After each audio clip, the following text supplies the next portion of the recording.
અને જેને વાણીની સિદ્ધિ મળે તેને પણ મૌન રહેવું છે. ઘણા માણસોને વાણીની શબ્દ સિદ્ધિ મળી હોય છે, એ બોલે એમ જ થાય. અને જેની તપસ્યા પરિપક્વ થઈ હોય એ માણસે મૌન રહેવું જોઈએ, કારણ કે બોલે એ થવા લાગે છે. અરે બોલવાની ક્યાં વાત કરો, જે વિચાર કરે એ બધું થવા લાગે છે. અને બે અવસ્થામાં માણસે મૌન રહેવું, એક તો વૃદ્ધ અવસ્થામાં, એક અતિ જેની તપસ્યા પરિપક્વ થઈ હોય એને મૌન રહેવું છે. અને વૃદ્ધ અવસ્થામાં જેટલા મૌન રહી એટલી રોગ પ્રતિકારક શક્તિ પણ રહે, જીવનમાં પણ શાંતિ રહે ને પરિવારમાં પણ શાંતિ રહે છે. પણ તમે જુઓ, આ દુનિયાનો નિયમ છે, વડીલો બોલે બહુ, કારણ કે હાથ ના હાલે, પગ ના હાલે, કાન ના હાલે, આંખ ના હાલે, તો જીભ હાલ્યા કરે, માણસો બોલ્યા કરે છે. बचपन में पैर संचल, युवानी में रोम रोम संचल, बुढ़ापे में जीभ चंचल. આ ભગવાન મહાદેવે કહ્યું છે. જ્યારે આપણે ઉંમર પરિપક્વ થઈ જાય ત્યારે માણસે મૌન રહેવું, તપસ્યા પરિપક્વ થાય ત્યારે પણ મૌન રહેવું જોઈએ. ભગવાન મહાદેવજી નારદજીને કહ્યું કે તમે વિષ્ણુની આગળ તમારા તપનું વર્ણન નહીં કરતા. હવે જેમને કહેવાની ના પાડી હતી, ભગવાન વિષ્ણુ પાસે નારદજી પહોંચી ગયા. ભગવાન વિષ્ણુની સામે જઈને પોતાની સ્વયંની પ્રશંસા કરવા લાગ્યા છે.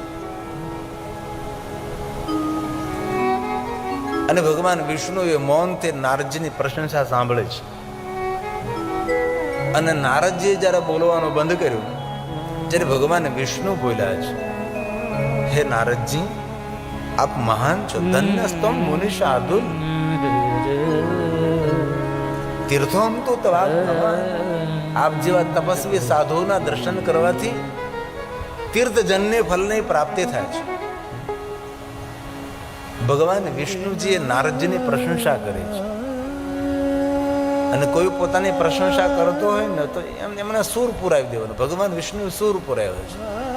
તેની વાતને તોડવી નહીં, તેની વાતનું ખંડન ન કરવું.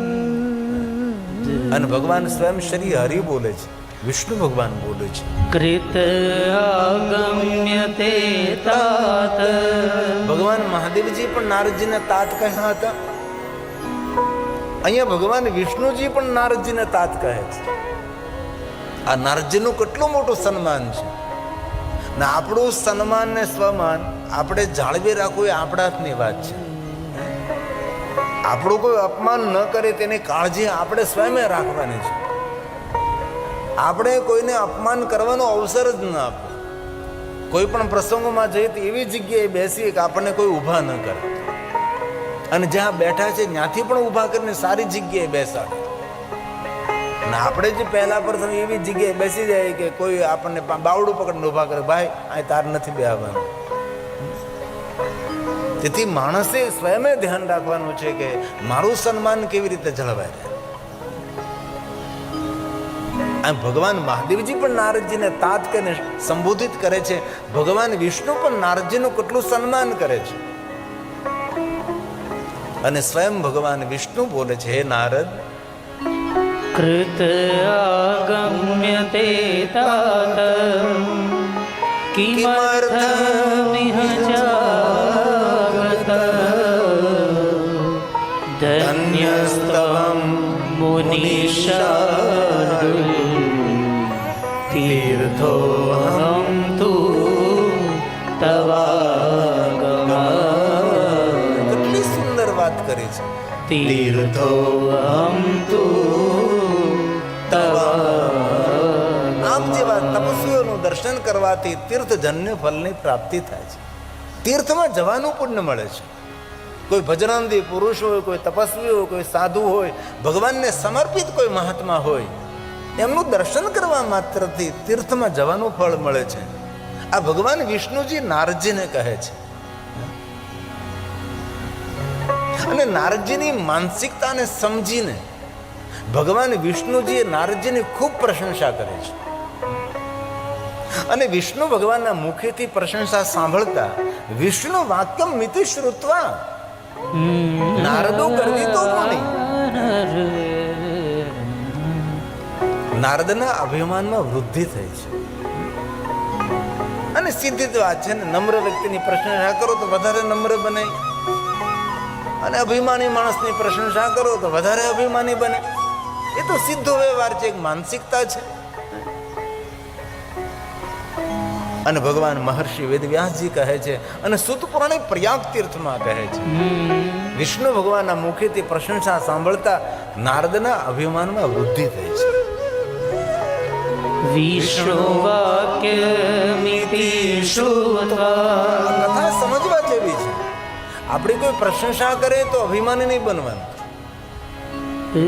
આપણા માટે જે સામેનો માણસ પ્રશંસા કરે છે એવું આપણામાં છે કે નહીં, એ આપણે પોતાએ નિરીક્ષણ કરવાનું છે કે આ માણસ ખુશામત કરે છે કે પ્રશંસા કરે છે. કારણ કે પ્રશંસા તેને કહેવાય જે આપણામાં હોય એ માણસ બોલે, જે આપણામાં હોય નહીં. 11 રૂપિયાનું દાન કરવાનું કોઈ કર્ણનો અવતાર કહીએ તો પછી આપણી જાતને આપણે સમજવું જોઈએ કે આપણે કર્ણના અવતાર છીએ. એટલે જીવનની યાત્રામાં આ બધું સતર્ક રહેવાની વાત છે. સામેનો માણસ પ્રશંસા કરે છે, ખુશામત કરે છે, ખુશામત ખોટી હોય, પ્રશંસા સાચી હોય છે. જે આપણામાં હોય એ વર્ણન કરીએ પ્રશંસા છે. બાકી દુનિયામાં પ્રશંસા કરનારા માણસો ઓછા હોય છે, જ્યાદા તો ખુશામત ખોર હોય છે, વાહો ખંજવાળવાળા માણસો હોય છે, સારું લગાડવાવાળા માણસો હોય છે. ક્યારેય પણ કોઈ માણસ આપણી કોઈ સભામાં આપણી પ્રશંસા થાય તો હંમેશા શાંત રહેવું, પોતાની જાતને સંભાળવી. આપણે આપણી જાતને સંભાળી શકતા નથી અને આપણને એમ થાય કે ઓહો આ દુનિયામાં આપણે જેવું કોઈ છે જ નહીં. ભગવાન વિષ્ણુના મુખથી પ્રશંસા સાંભળતા નારદને જો આવું થયું હોય તો આપણે તો સામાન્ય માણસો છીએ. કેટલી સુંદર વૃતાંત, કેટલું સુંદર છે. વિષ્ણુ વાક્યમિતિ શ્રુત્વા નારદો ગર્વિતો મુનિ. નારદના ગર્વમાં વધારો થયો છે. સ્વવૃતમ સર્વમાચશ સમદમ મદ મોહિતમ સમદમ મદ. ભગવાન શિવની માયાથી નારદજી મોહિત થયા છે. ભગવાન વિષ્ણુ નારદજીનું અભિમાન જોઈને ભગવાન શિવને પ્રાર્થના કરવા લાગે છે. મહાદેવને કહે છે, મહાદેવ નારદ જેવો તપસ્વી અભિમાની બને ફરે છે. આપની માયા કેટલી પ્રબળ છે, કેટલી વિચિત્ર આપની માયા છે. અને ભગવાન મહાદેવની માયાનું નામ છે શાંભવી માયા. જેને કોઈ ઓળખી ન શકે, જેને જોઈ ન શકાય, જેને સમજી પણ ન શકાય, આ માયાનું નામ છે શાંભવી માયા. અને જગત આખો શાંભવી માયાથી પ્રભાવિત છે. આપણને ખબર નથી કે આપણે માયાથી પ્રભાવિત થયેલા છે, પણ ખરેખર આપણે માયાથી પ્રભાવિત છીએ. ભગવાન સ્વયં હરિ, સ્વયં ભગવાન વિષ્ણુજી નારદજીનું અભિમાન જોઈ અને સ્વયં શિવને પ્રાર્થના કરવા લાગે, મહાદેવજી આપની માયાથી મારી રક્ષા કરજો. મહાદેવ આપની માયા બડી પ્રબલ અને વિચિત્ર માયા છે, જેને જોઈ ન શકાય, સમજી ન શકાય, આવી આપની માયા છે. અને બીજાની ભૂલ જોઈને પોતાની ભૂલને સુધારી લેવી ને એને બુદ્ધિમત્તા કહેવાય છે. અને જીવનમાં ક્યારેય ભૂલ થઈ હોય ને ભૂલને સ્વીકારી લેવી એ ડાહ્યો માણસ કહેવાય છે. અને કોઈ માણસ એમ કે મેં જીવનમાં કોઈ ભૂલ કરી જ નથી, એના જેવો ગાંડો કોઈ માણસ નથી. અને કામ કરે તેની ભૂલ થાય છે. અને બીજાની ભૂલો શોધવાની આદત એ ગંદામાં ગંદી આદત છે. પર શ્રેષ્ઠ આદત એ જ છે કે પોતાની ભૂલને શોધીએ અને આપણી ભૂલને કઈ જગ્યાએ આપણે સુધારી શકીએ અને આપણી ભૂલને સમજી શકીએ, એ બુદ્ધિમત્તા છે. ઘણા માણસો એમ કે હું કોઈ ભૂલ કરું જ નહીં. અરે નારદ જેવો તપસ્વી સાધુ પણ જો માયાથી પ્રભાવિત થતો હોય તો આપણે સંસારમાં સામાન્ય એક સામાન્ય મનુષ્ય, સામાન્ય જીવ. અને ક્યારે આવી માનસિક સ્થિતિ નિર્માણ થાય ત્યારે ભગવાન શિવને યાદ કરવા. અને ખાસ એક અંગત વાત કે જ્યારે આપણે કોઈ પ્રશંસા કરે ત્યારે મહાદેવને ખૂબ યાદ કરજો. કારણ કે પ્રશંસા પચાવવાનું કામ શિવનું નામ કરે છે. બાકી પ્રશંસા માણસને ડામાડોળ કરી દે, માણસને વિચલિત કરી દે છે. પ્રશંસા માણસને જીવવા જેવું ન રહેવા દે. કોઈને પ્રોત્સાહિત કરવો એ વસ્તુ અલગ છે, કોઈને પ્રોત્સાહન આપવું, પ્રોત્સાહિત કરવો, ઉત્સાહિત કરવો એ વસ્તુ અલગ છે. ઘણી ઘણી સભાઓની અંદર આટલી પ્રશંસા કરી અને એ સભામાં તેને ખાલી કરીને મોકલે. નહીં, એ સમય પોતાની જાતને સંભાળવાની છે. નિંદામાં પોતાની જાતને સંભાળવી સહેલી છે, પણ પ્રશંસા કોઈ કરતો હોય ત્યારે પોતાની જાતને સંભાળી લેવી એ બહુ કઠિન છે. અહીંયા સ્વયં શ્રી હરિ ભગવાન વિષ્ણુજી મહાદેવની સ્તુતિ કરવા લાગે, શંકર ભગવાનને યાદ કરવા લાગે છે. દેવ દેવ મહાદેવ, સ્વયં વિષ્ણુ ભગવાન બોલે છે, કેટલું સુંદર માર્ગદર્શન કરે છે. ભગવાનના ચરિત્રો આપણા જીવન ચારિત્રને દિવ્ય બનાવે છે, આપણા જીવનને શ્રેષ્ઠ બને, જીવનનું ઘડતર કરે છે. આ કથા સાંભળવાથી પુણ્ય મળે, જરૂર મળે છે, પણ કથા સાંભળવાથી જીવન જીવવાની પૂંજી મળે છે, જીવન જીવવાની રીત મળે છે. આપણું જીવન કઈ ભાતનું હોવું જોઈએ એ કથા આપણને શીખવે છે. આ કથા તો વારંવાર સાંભળી છે, આપણે ઘણી વાર સાંભળી છે, નિરંતર સાંભળી છે. જે કથા શિવમાં આપણા ગ્રંથમાં કહી છે એ જ કથા રામચરિતમાનસમાં કહે, શ્રીમદ ભાગવત કથામાં કહે. ભગવાનની માયા કેટલી પ્રબળ છે. વિષ્ણુ ભગવાન શિવને યાદ કરે ત્યારે એમ કહે છે કે કોઈ માણસ કાંઈ પણ પ્રકારે ભૂલ કરતો હોય ત્યારે આપણે પણ મહાદેવને યાદ કરો. વિષ્ણુ ભગવાન શિવને યાદ કરે છે. દેવ દેવ મહાદેવ, પ્રસિદ્ધ પરમેશ્વર, ધન્યસ્ત્વં શિવ ધન્યતે, માયા સર્વ વિમોહિત, માયા સર્વ વિમોહિત. આપની માયા બડી પ્રબલ છે ભગવાન. આ વિશ્વમાં કોઈને ન છોડે એવી આપની ભગવાન માયા છે, બડી પ્રબલ માયા છે. પ્રયાગ તીર્થમાં કથા સાંભળનાર સર્વ ઋષિ મુનિઓ કહેવા લાગે છે, અરે શુદ્ધ પુરાણજી અદ્ભુત કથા છે.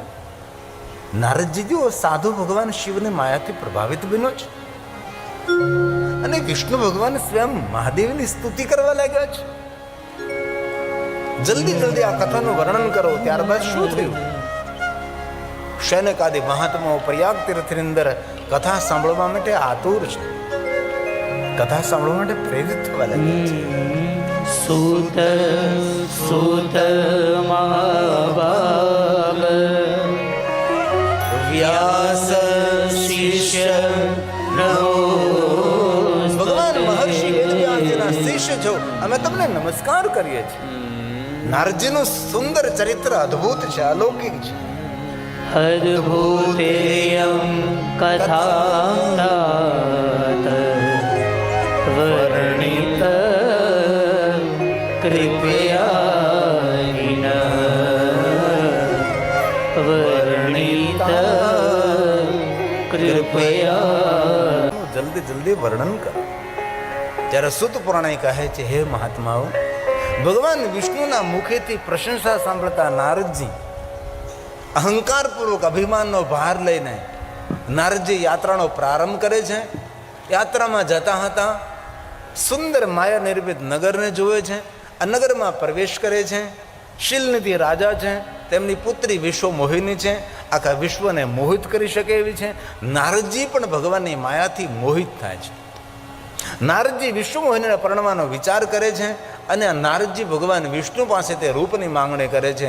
નારદજી વિષ્ણુ પાસેથી રૂપ લઈને વિશ્વ મોહિનીને પરણવા જાય છે અને સ્વયંવરનું આયોજન થાય છે.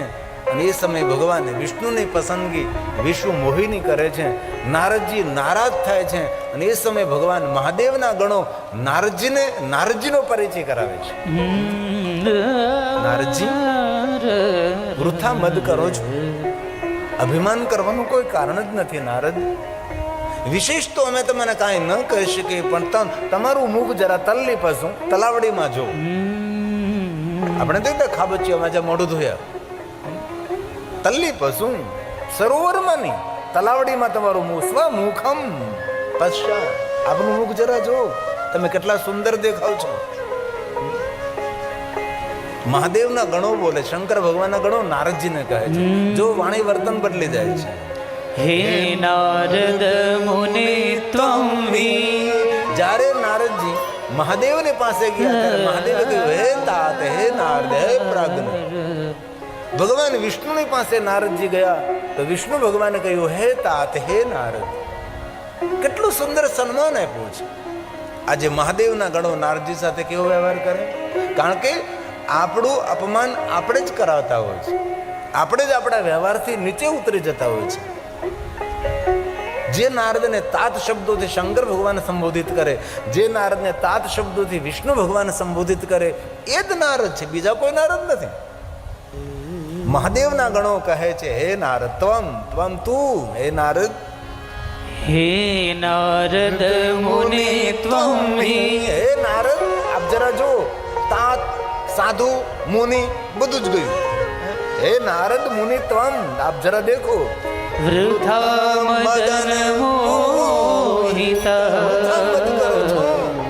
તમે ભગવાનની માયાથી મોહિત થયેલા છો. જરા તમારું મુખ જો.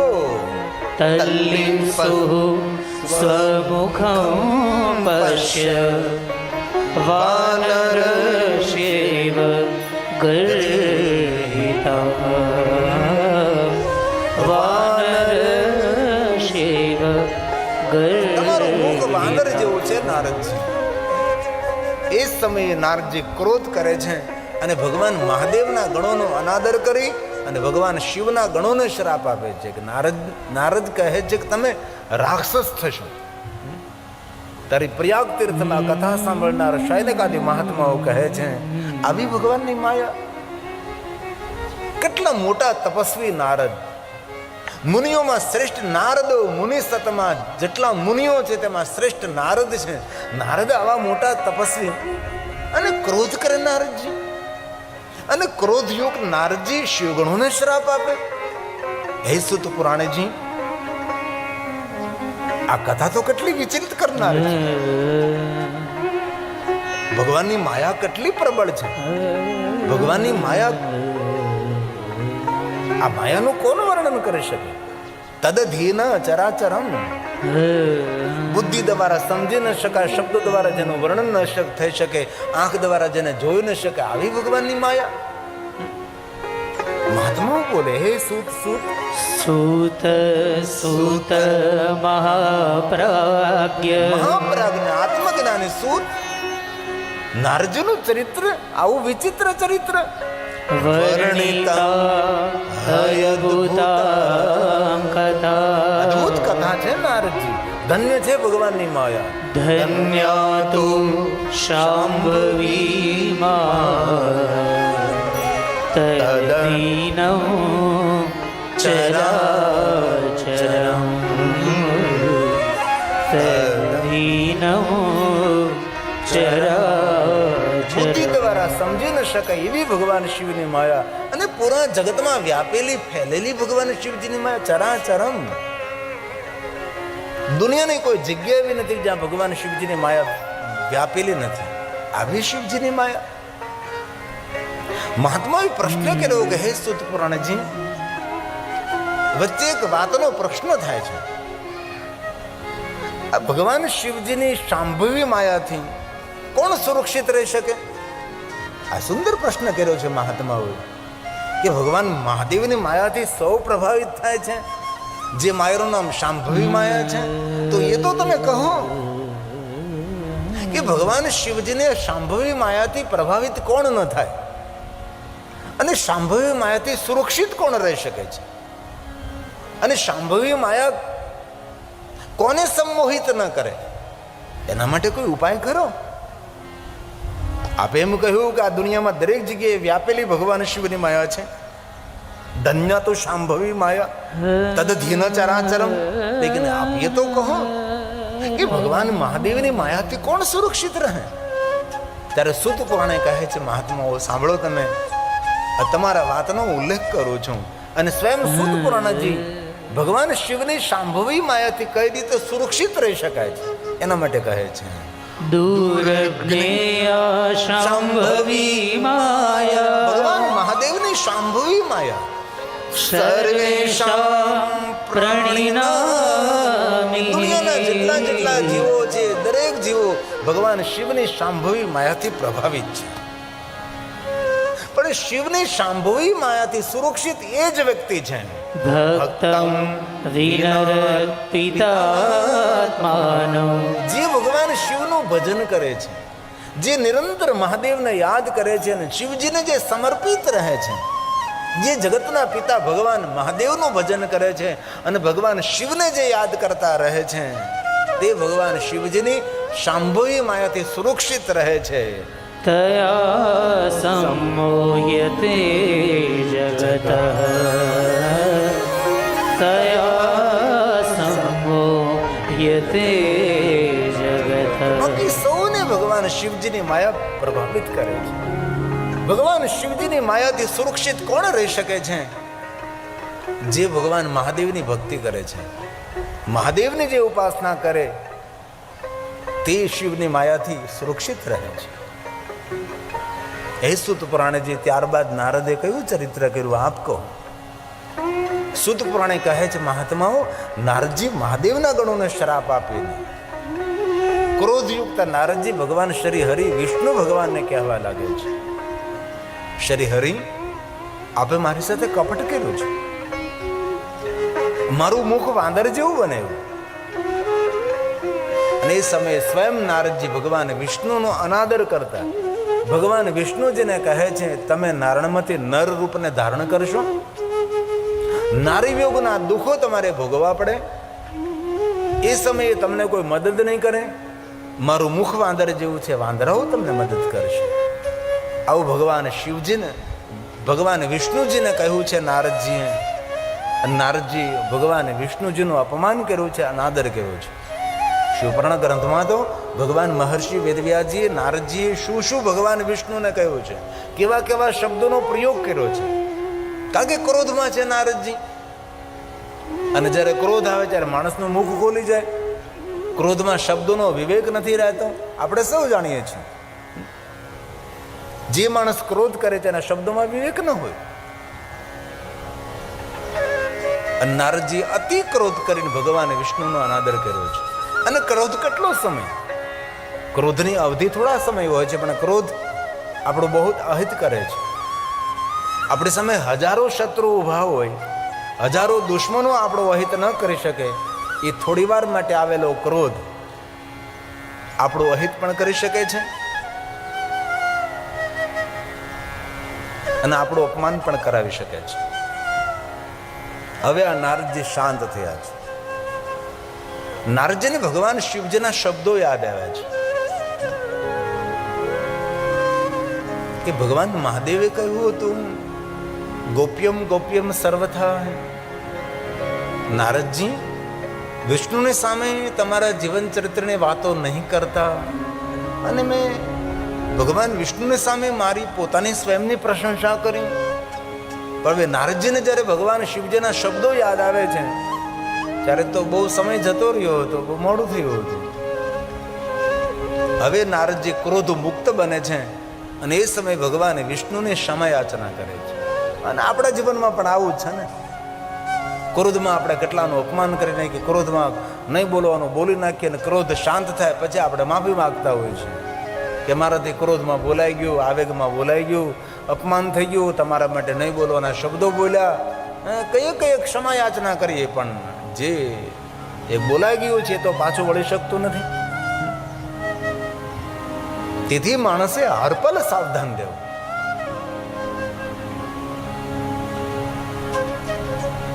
હવે નારદજી હાથ જોડીને ભગવાન વિષ્ણુજીને કહે છે, વિષ્ણુ ભગવાન, હું આપની પાસે ક્ષમા માંગુ છું. મને બહુ જ ગ્લાનિ થાય છે. મેં આ શું કર્યું છે? મહાદેવના ગણોનો મેં અનાદર કર્યો, મહાદેવના ગણોને મેં શ્રાપ આપ્યો છે. હું જાણું છું કે શ્રાપ આપવાથી પુણ્યનો ક્ષય થાય. સાધુ પુરુષ, તપસ્વી પુરુષ કોને શ્રાપ ના આપે, શ્રાપ આપે શ્રાપ લાગે જ, પણ જ્યારે સાધુ પુરુષ શ્રાપ આપે છે ત્યારે તેનું પુણ્ય જતું રહે છે.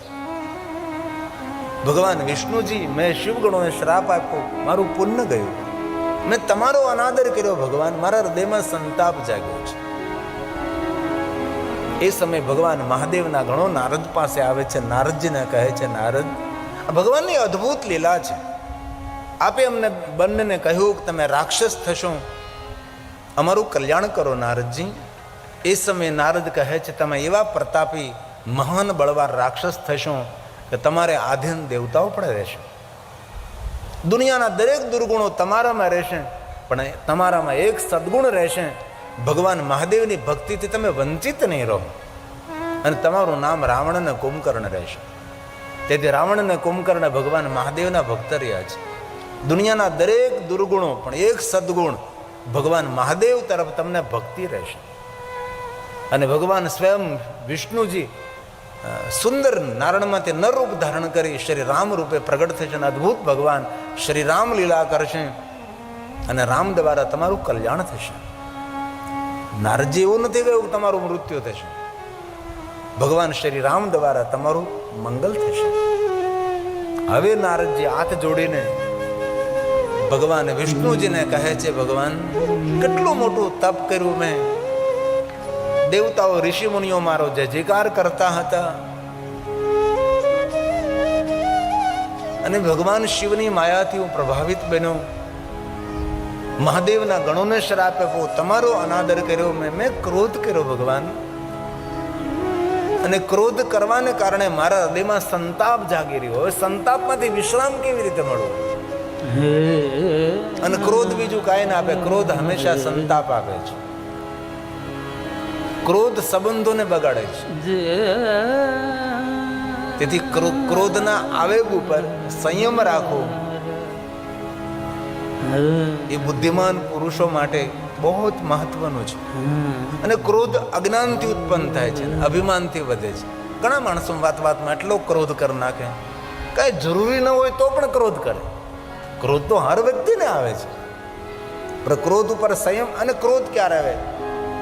કાં આપણો કોઈ અપરાધ કરતો ત્યારે ક્રોધ આવે, કાં એ આપણું ધાર્યું ન કરતો ત્યારે ક્રોધ આવે. આપણે જે પ્રમાણે કરવા ધરતા હોય એ માણસ એ કરી ન શકે ત્યારે એના પર અણગમો થાય. આપણને એના પ્રત્યે આપણે એક એવો ભાવ પ્રગટ થાય કે આની પાસેથી કઈ રીતે કામ લેવું. અને ક્રોધને કટુ વાક્યો સાથે ઘનિષ્ઠ સંબંધ હોય છે. અને ક્રોધ વિવેકનો જળમૂળમાંથી નાશ કરે છે. અત્યંત ક્રોધી વ્યક્તિ આંખ હોય તો પણ તેને અંધ સમજવું. ક્રોધનું તોફાન નમ્રતા, વિનમ્રતા, સરળતા, વિવેકની હત્યા કરનારો હોય છે. અને ક્રોધને જીતવા માટે એક જ સાધન છે, મૌન. અને જ્યારે ક્રોધ આવે ત્યારે મૌન રહેવું હિમાલય પહાડ ઉખડવા જેટલી સામર્થ્ય જોઈએ. હવે નારદજી હાથ જોડીને કહે છે, ભગવાન શ્રી હરિ, ભગવાન વિષ્ણુ, મને તમે કઈ માર્ગદર્શન કરો, હું શું કરું? હવે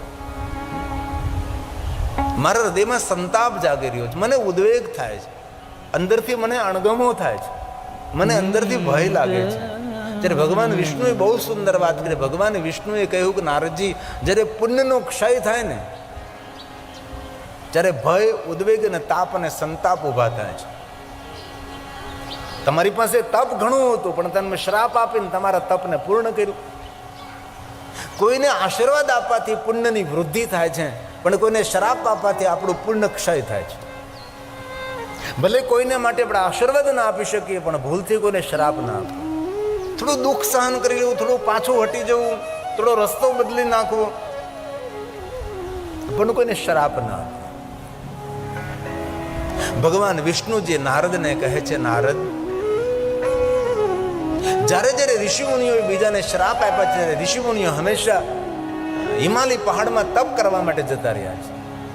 અગર દરેક ઋષિમુનિઓ જાણે છે કે જ્યારે કોઈને શ્રાપ આપીએ ત્યારે પુણ્યનો ક્ષય થાય, અને પુણ્ય વગરનું જીવન એ શરીરમાં આત્મા વગરનું જીવન હોય છે. ભગવાન, મને માર્ગદર્શન કરો, હવે હું શું કરું?